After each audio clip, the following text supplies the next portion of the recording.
నేను పోరస్ మహారాజు సైనికుడిని. ఇది క్రీస్తుపూర్వం 326 సంవత్సరంలో జరిగిన హైడాస్పీస్ యుద్ధభూమి. గ్రీకు రాజు అలెగ్జాండర్ మా దేశంపై దండెత్తి వచ్చాడు. మా పోరస్ మహారాజు ధైర్యం, గజసేన, కవలరి, బలమైన సైన్యంతో ఎదురెదురుగా నిలిచారు. నది అవతల అలెగ్జాండర్ తన సైన్యాన్ని రహస్యంగా దాటించి యుద్ధానికి దిగాడు. మా యుద్ధంలో ఏనుగులు పెద్ద శక్తి. అవి గ్రీకు సైనికులను వణికించాయి. మా రాజు పోరస్ గారు తన ఏనుగు మీద నిలబడి చివరి వరకు ధైర్యంగా పోరాడారు.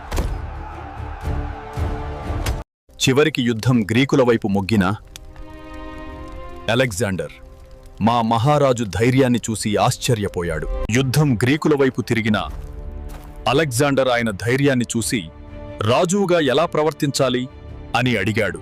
మా మహారాజు సమాధానం రాజువుగా. దాంతో అలెగ్జాండర్ గౌరవించి ఆయనను తిరిగి రాజ్యానికి పాలకుడిగా ఉంచాడు. హైడాస్పీస్ యుద్ధం ఓటమి కాదు, అది మా మహారాజు ధైర్యానికి నిదర్శనం.